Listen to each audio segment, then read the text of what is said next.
आप इसकी बात करेंगे? ये खड़ा है जिसने पटियाला में NIS में सुबह मॉर्निंग वॉक पे वो दोनों IAS ऑफिसर वॉक कर रहे थे, उसका ये कातिल है। किसी ने मूवी बनाई और ये हीना killed innocent civilian, most brutal attack was murder of. जो जमीन जहां भी दुबई में कोई पोएट एंड राइटर आशिकी, तो अभी ये इसके ऊपर पिक्चर नहीं बनेगी। ये गुरविंदर सिंह, ये लोग हैं जिनके ऊपर पिक्चरें बनानी चाहिए। ਦਰਸ਼ਕਾਲ ਮੈਂ ਕਿਰਨ, ਤੁਸੀਂ ਵੇਖ ਰਹੇ ਹੋ ਪੰਜਾਬ 5 TV। ਜਸਵੰਤ ਸਿੰਘ ਖਾਲੜਾ ਦੇ ਜੀਵਨ ਤੇ ਬਣੀ ਫਿਲਮ ਸਤਲੁਜ ਨੂੰ ਲੈ ਕੇ ਛਿੜਿਆ ਵਿਵਾਦ ਦਿਨੋ ਦਿਨ ਹੋਰ ਵੀ ਭਖਦਾ ਜਾ ਰਿਹਾ ਹੈ। ਕੇਂਦਰੀ ਰੇਲ ਰਾਜ ਮੰਤਰੀ ਰਵਨੀਤ ਸਿੰਘ ਬਿੱਟੂ ਇਸ ਪੂਰੇ ਮਾਮਲੇ ਤੇ ਲਗਾਤਾਰ ਆਪਣਾ ਪੱਖ ਰੱਖ ਰਹੇ ਹਨ। ਕੁਝ ਦਿਨ ਪਹਿਲਾਂ ਉਹਨਾਂ ਫਿਲਮ ਦੇ ਨਿਰਮਾਤਾਵਾਂ ਕੋਲੋਂ ਉਸ ਸਮੇਂ ਦੌਰਾਨ ਲਾਪਤਾ ਹੋਏ ਸਿੱਖਾਂ ਦੇ ਸਹੀ ਆંકੜਿਆਂ ਦੀ ਸੂਚੀ ਮੰਗਦਿਆਂ ਸਵਾਲ ਕੀਤਾ ਸੀ ਕਿ ਫਿਲਮ ਦੇ ਵਿੱਚ ਦਿਖਾਏ ਗਏ ਤੱਥ ਅਤੇ ਆંકੜੇ ਆਖਰ ਕਿਸ ਆਧਾਰ ਤੇ ਇਕੱਠੇ ਕੀਤੇ ਗਏ ਹਨ। ਦੱਸਦੇ ਕਿ ਇਸ ਵਿਚਕਾਰ ਜਸਵੰਤ ਸਿੰਘ ਖਾਲੜਾ ਦੀ ਧਰਮ ਪਤਨੀ ਬੀਬੀ ਪਰਮਜੀਤ ਕੌਰ ਖਾਲੜਾ ਨੇ ਵੀ ਸ਼੍ਰੀ ਅਕਾਲ ਤਖਤ ਸਾਹਿਬ ਤੋਂ ਮੰਗ ਕੀਤੀ ਹੈ ਕਿ 90 ਦੇ ਦਹਾਕਿਆਂ ਦੇ ਵਿੱਚ ਸ਼ਹੀਦ ਹੋਏ ਸਿੱਖਾਂ ਦੇ ਸਹੀ ਆંકੜੇ ਸਾਹਮਣੇ ਲਿਆਉਣ ਲਈ ਇੱਕ ਲੋਕ ਬਣਨ ਕਮਿਸ਼ਨ ਦਾ ਗਠਨ ਕੀਤਾ ਜਾਵੇ। ਇਸ ਮੰਗ ਤੋਂ ਬਾਅਦ ਦੱਸਦੇ ਕਿ ਅੱਜ ਕੇਂਦਰੀ ਰੇਲ ਰਾਜ ਮੰਤਰੀ ਰਵਨੀਤ ਸਿੰਘ ਬਿੱਟੂ ਨੇ ਪ੍ਰੈਸ ਕਾਨਫਰੰਸ ਕਰਕੇ ਇਸ ਮੁੱਦੇ ਤੇ ਵਿਸਥਾਰ ਨਾਲ ਆਪਣੇ ਵਿਚਾਰ ਰੱਖੇ ਹਨ। ਪ੍ਰੈਸ ਕਾਨਫਰੰਸ ਦੌਰਾਨ ਬਿੱਟੂ ਨੇ ਕਿਹਾ ਕਿ ਪੰਜਾਬ ਦੀ ਆਪਸੀ ਭਾਈਚਾਰਕ ਸਾਂਝ ਨੂੰ ਕਿਸੇ ਵੀ ਹਾਲਤ ਵਿੱਚ ਟੁੱਟਣ ਨਹੀਂ ਦਿੱਤਾ ਜਾਣਾ ਚਾਹੀਦਾ। ਉਹਨਾਂ ਕਿਹਾ ਕਿ ਕੁਝ ਤਾਕਤਾਂ ਪੰਜਾਬ ਦਾ ਮਾਹੌਲ ਖਰਾਬ ਕਰਨ ਦੀ ਕੋਸ਼ਿਸ਼ਾਂ ਕਰ ਰਹੀਆਂ ਹਨ ਅਤੇ ਅਜਿਹੀਆਂ ਕੋਸ਼ਿਸ਼ਾਂ ਤੋਂ ਸਾਵਧਾਨ ਰਹਿਣ ਦੀ ਲੋੜ ਵੀ ਹੈ। ਇਸ ਦੇ ਨਾਲ ਤੁਹਾਨੂੰ ਵੀ ਦੱਸ ਦਈਏ ਕਿ ਇਸ ਮੌਕੇ ਤੇ ਬਿੱਟੂ ਨੇ ਭਾਰਤੀ ਫੌਜ ਵਿੱਚ ਸੇਵਾ ਨਿਭਾਉਣ ਵਾਲੇ ਅਤੇ ਵੱਡੀਆਂ ਜੰਗਾਂ ਦੇ ਵਿੱਚ ਦੇਸ਼ ਲਈ ਕੁਰਬਾਨੀਆਂ ਦੇਣ ਵਾਲੇ ਸਿੱਖ ਅਫਸਰਾਂ ਦੀਆਂ ਤਸਵੀਰਾਂ ਵੀ ਸਾਂਝੀਆਂ ਕੀਤੀਆਂ ਹਨ। ਇਸ ਦੇ ਨਾਲ ਹੀ ਉਹਨਾਂ ਨੇ ਖਾਲਿਸਤਾਨੀ ਜਥੇਬੰਦੀਆਂ, ਹਥਿਆਰਬੰਦ ਕੱਟੜਪੰਥੀਆਂ ਅਤੇ ਬੰਬ ਧਮਾਕਿਆਂ ਦੇ ਨਾਲ ਜੁੜੀਆਂ ਤਸਵੀਰਾਂ ਵੀ ਪੇਸ਼ ਕੀਤੀਆਂ। ਉਹਨਾਂ ਕਿਹਾ ਕਿ ਪੰਜਾਬ ਦੇ ਲੋਕਾਂ ਨੂੰ ਮੁੜ ਉਸ ਦੌਰ ਵੱਲ ਤੱਕਣ ਦੀ ਕੋਸ਼ਿਸ਼ ਨਹੀਂ ਹੋਣੀ ਚਾਹੀਦੀ ਜਿਸ ਦਾ ਦਰਦ ਸੂਬਾ ਪਹਿਲਾਂ ਹੀ ਹੰਢਾ ਚੁੱਕਿਆ ਹੈ। ਬਿੱਟੂ ਨੇ ਸਪਸ਼ਟ ਕੀਤਾ ਕਿ ਉਹ ਨਾ ਤਾਂ ਜਸਵੰਤ ਸਿੰਘ ਖਾਲੜਾ ਦੇ ਪਰਿਵਾਰ ਦੇ ਖਿਲਾਫ ਹਨ ਤੇ ਨਾ ਹੀ ਫਿਲਮ ਬਣਾਏ ਜਾਣ ਦੇ ਵਿਰੋਧ ਦੇ ਵਿੱਚ ਹਨ। ਉਹਨਾਂ ਕਿਹਾ ਕਿ ਉਹ ਖਾਲੜਾ ਪਰਿਵਾਰ ਦੇ ਨਾਲ ਖੜੇ ਹਨ ਕਿਉਂਕਿ ਪਰਿਵਾਰ ਨੇ ਬਹੁਤ ਦੁੱਖ ਅਤੇ ਤਸ਼ੱਦਦ ਦਾ ਸਹਿਣ ਕੀਤਾ। ਪਰ ਉਹਨਾਂ ਦਾ ਇਤਰਾਜ਼ ਇਸ ਗੱਲ ਤੇ ਵੀ ਹੈ ਕਿ ਫਿਲਮ ਦੇ ਵਿੱਚ ਕਥਿਤ ਤੌਰ ਤੇ ਤੱਥਾਂ ਨੂੰ ਤੋੜ ਮਰੋੜ ਕੇ ਪੇਸ਼ ਕੀਤਾ ਗਿਆ। ਉਹਨਾਂ ਕਿਹਾ ਹੈ ਕਿ ਕਿਸੇ ਵੀ ਪਰਿਵਾਰ ਦੇ ਦੁੱਖ ਨੂੰ ਰਾਜਨੀਤਿਕ ਮਕਸਦਾਂ ਲਈ ਵਰਤਣਾ ਜਿਹੜਾ ਉਹ ਠੀਕ ਨਹੀਂ ਹੈ। ਬਿੱਟੂ ਨੇ ਕਿਹਾ ਕਿ ਜੇਕਰ ਫਿਲਮਾਂ ਬਣਾਉਣੀਆਂ ਵੀ ਹਨ ਤਾਂ ਉਹ ਸਿੱਖ ਫੌਜੀ ਅਫਸਰਾਂ ਤੇ ਬਣਨੀਆਂ ਚਾਹੀਦੀਆਂ ਹਨ ਜਿਨ੍ਹਾਂ ਨੇ ਦੇਸ਼ ਲਈ ਸੁਰੱਖਿਆ ਲਈ ਆਪਣੀ ਜਾਨਾਂ ਤੱਕ ਨਿਛਾਵਰ ਕਰ ਦਿੱਤੀਆਂ। ਉਹਨੇ ਕਿਹਾ ਕਿ ਅਜਿਹੇ ਸੂਰਮਿਆਂ ਦੀਆਂ ਕਹਾਣੀਆਂ ਲੋਕਾਂ ਤੱਕ ਪਹੁੰਚਣੀਆਂ ਚਾਹੀਦੀਆਂ ਹਨ ਜਿਨ੍ਹਾਂ ਨੇ ਸਰਹੱਦਾਂ ਤੇ ਡਟ ਕੇ ਦੇਸ਼ ਦੀ ਰੱਖਿਆ ਕੀਤੀ ਅਤੇ ਦੁਸ਼ਮਣ ਨੂੰ ਮੂੰਹ ਤੋੜਵਾ ਜਵਾਬ ਦਿੱਤਾ। ਇਸ ਦੌਰਾਨ ਬਿੱਟੂ ਨੇ ਪੰਜਾਬ ਦੇ ਪੁਰਾਣੇ ਦੌਰ ਦਾ ਜ਼ਿਕਰ ਕਰਦੇ ਕਹੇ ਕਿ ਜਦੋਂ ਬੇਅੰਤ ਸਿੰਘ ਮੁੱਖ ਮੰਤਰੀ ਬਣੇ ਤਾਂ ਉਸ ਤੋਂ ਬਾਅਦ ਪੰਜਾਬ ਦੇ ਵਿੱਚ ਬੰਬ ਧਮਾਕਿਆਂ ਦੀਆਂ ਘਟਨਾਵਾਂ ਘਟੀਆਂ ਅਤੇ ਸੂਬੇ ਵਿੱਚ ਸ਼ਾਂਤੀ ਦਾ ਮਾਹੌਲ ਬਣਿਆ। ਉਹਨਾਂ ਦੋਸ਼ ਲਗਾਇਆ ਕਿ ਅੱਜ ਫਿਰ ਕੁਝ ਲੋਕ ਪੰਜਾਬ ਨੂੰ ਉਸੇ ਦੌਰ ਵੱਲ ਲੈ ਜਾਣ ਦੀ ਕੋਸ਼ਿਸ਼ ਕਰ ਰਹੇ ਹਨ ਜਿਸ ਦਾ ਨੁਕਸਾਨ ਸੂਬਾ ਪਹਿਲਾਂ ਹੀ ਭੁਗਤ ਚੁੱਕਿਆ ਹੈ। ਬਿੱਟੂ ਨੇ ਇਸ ਮੌਕੇ ਆਮ ਆਦਮੀ ਪਾਰਟੀ ਦੀ ਸਰਕਾਰ ਤੇ ਵੀ ਸਵਾਲ ਚੁੱਕੇ। ਉਹਨਾਂ ਕਿਹਾ ਹੈ ਕਿ ਪਿਛਲੇ ਕੁਝ ਮਹੀਨਿਆਂ ਦੌਰਾਨ ਪੰਜਾਬ ਦੇ ਕਈ ਪੁਲਿਸ ਥਾਣਿਆਂ ਤੇ ਹੋਏ ਬੰਬ ਧਮਾਕੇ ਚਿੰਤਾ ਦਾ ਵਿਸ਼ਾ ਹਨ। ਉਹਨਾਂ ਕਿਹਾ ਹੈ ਕਿ ਅਜਿਹੀਆਂ ਘਟਨਾਵਾਂ ਨੂੰ ਰੋਕਣ ਲਈ ਸਖਤ ਕਾਰਵਾਈਆਂ ਅਤੇ ਸਾਰਿਆਂ ਦੇ ਸਾਂਝੇ ਯਤਨਾਂ ਦੀ ਲੋੜ ਹੈ। ਪ੍ਰੈਸ ਕਾਨਫਰੰਸ ਦੇ ਅਖੀਰ ਦੇ ਵਿੱਚ ਬਿੱਟੂ ਨੇ ਕਿਹਾ ਕਿ ਕੁਝ ਲੋਕ ਸਮਾਜ ਨੂੰ ਫਿਰਕਿਆਂ ਦੇ ਵਿੱਚ ਵੰਡਣ ਦੀ ਕੋਸ਼ਿਸ਼ ਕਰ ਰਹੇ ਹਨ ਪਰ ਪੰਜਾਬ ਦੀ ਭਾਈਚਾਰਕ ਸਾਂਝ ਨੂੰ ਕਿਸੇ ਵੀ ਕੀਮਤ ਤੇ ਕਮਜ਼ੋਰ ਨਹੀਂ ਹੋਣ ਦਿੱਤਾ ਜਾਵੇਗਾ। ਉਹਨਾਂ ਕਿਹਾ ਕਿ ਪੰਜਾਬ ਦੀ ਸ਼ਾਂਤੀ ਅਤੇ ਏਕਤਾ ਨੂੰ ਕਾਇਮ ਰੱਖਣਾ ਹੀ ਸਭ ਦੀ ਸਾਂਝੀ ਜ਼ਿੰਮੇਵਾਰੀ ਹੈ। ਹੁਣ ਦੇਖਣਾ ਹੋਵੇਗਾ ਕਿ ਫਿਲਮ ਨੂੰ ਲੈ ਕੇ ਚੱਲ ਰਹੇ ਇਸ ਵਿਵਾਦ ਦੇ ਵਿੱਚ ਅੱਗੇ ਕੀ ਨਵਾਂ ਮੋੜ ਆਉਂਦਾ ਹੈ। ਕਿ ਫਿਲਮ ਨਿਰਮਾਤਾਵਾਂ ਰਵਨੀਤ ਸਿੰਘ ਬਿੱਟੂ ਵੱਲੋਂ ਉਠਾਏ ਗਏ ਸਵਾਲਾਂ ਦਾ ਜਵਾਬ ਦੇਣਗੇ ਅਤੇ ਕੀ ਬੀਬੀ ਪਰਮਜੀਤ ਕੌਰ ਖਾਲੜਾ ਦੀ ਲੋਕ ਬਣਨ ਕਮਿਸ਼ਨ ਬਣਾਉਣ ਦੀ ਮੰਗ ਤੇ ਕੋਈ ਅਗਲੀ ਕਾਰਵਾਈ ਹੁੰਦੀ ਹੈ ਜਾਂ ਫਿਰ ਨਹੀਂ। ਫਿਲਹਾਲ ਇਹ ਮਾਮਲਾ ਪੰਜਾਬ ਦੀ ਸਿਆਸਤ ਅਤੇ ਜਨਤਕ ਚਰਚਾ ਵਿੱਚ ਲਗਾਤਾਰ ਕੇਂਦਰ ਦਾ विषय बना हुआ है। इन्होंने जो 301 साल का उसे कत्ल करने वाला ये अवतार ब्रह्मा है, आप इसकी बात करेंगे? ये खड़ा है जिसने पटियाला में NIS में सुबह मॉर्निंग वॉक पे वो दोनों IAS ऑफिसर वॉक कर रहे थे, उसका ये कातिल है। किसी ने मूवी बनाई भाई, एक गुरसिख ऑफिसर, यंग ऑफिसर, और जिसने एशियन गेम्स में स्विमिंग कंपटीशन करवाया था, वो अविंदर सिंह IP अफसर जिसने इसने शहीद किया, इनको ग्लोरीफाई करेंगे।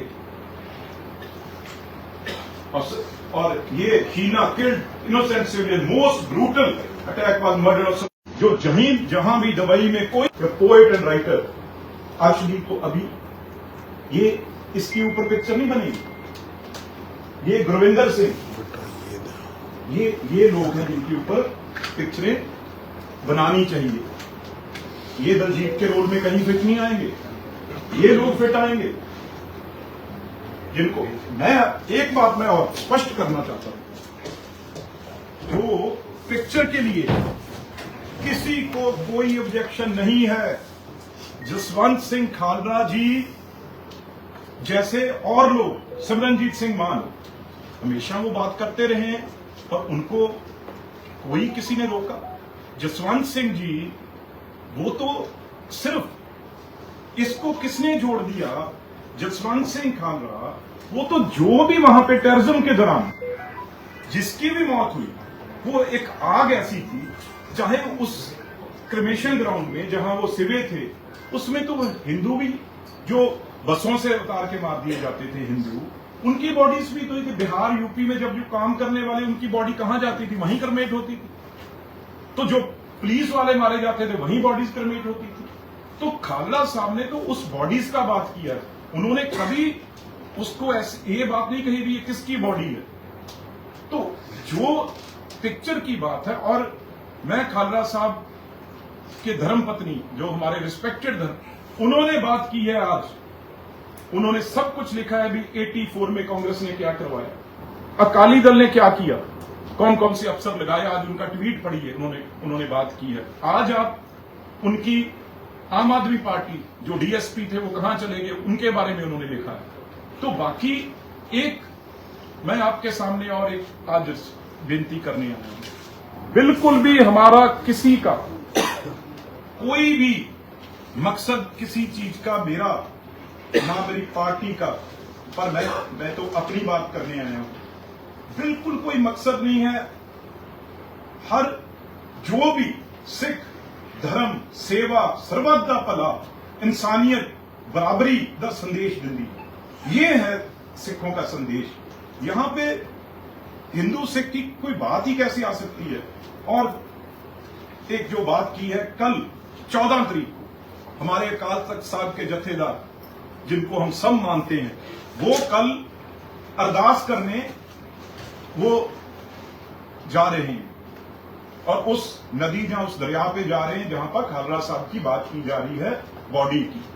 मैं जथेदार साहब के आगे हाथ जोड़ के मैं विनती करूंगा सबकी तरफ से, वो अकेली किसी खाड़कू की, टेररिस्ट की अरदास वो भी करे, क्योंकि वो भी लोग थे, पंजाबियों थे सारे, मरने वाले तो पंजाबी थे, पर साथ में क्योंकि अकाल तख्त साहब को, दरबार साहब को, जथेदार को सब मानते हैं। एक बात है, जितनी देर सरदार बेअंत सिंह मुख्यमंत्री रहे, उनका असैसिनेशन 31 अगस्त 1995 में हुआ। 31, ये मैं क्लियर करना चाह रहा हूं, 31।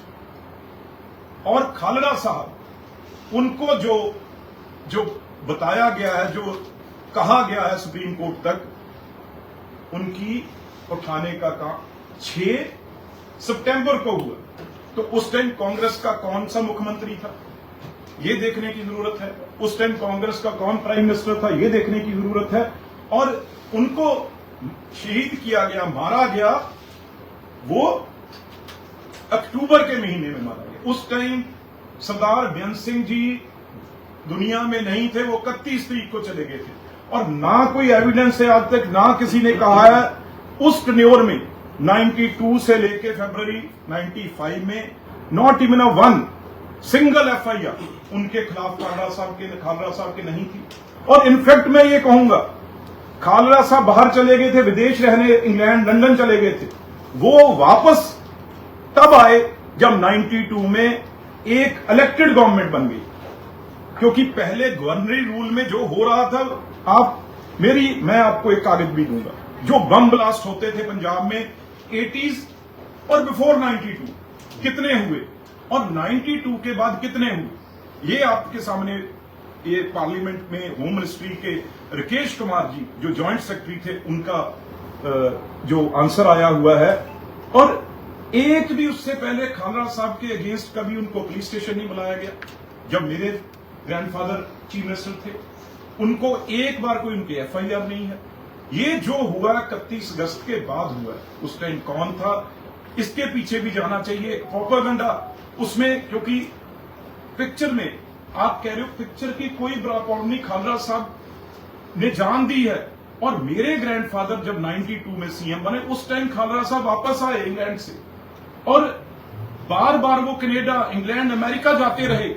आज एक छोटा सा क्रिमिनल अगर हो, उसके ऊपर एलओसी जारी की जाती है, लेकिन कभी भी नहीं हुई कोई ऐसा काम, एक किसी एसएचओ पुलिस वाले ने भी उनके ऊपर कभी कोई उंगली भी की हो। तो इसलिए मेरे ग्रैंडफादर का जो टाइम था, उन्होंने फर्क किया था। गवर्नरी रूल में बाहर से पुलिस ऑफिसर जाते थे, बाहर से आईएएस ऑफिसर, सेक्रेटरी लगते थे, गवर्नर जाते थे। उस टाइम पंजाब में बहुत कुछ हो रहा था।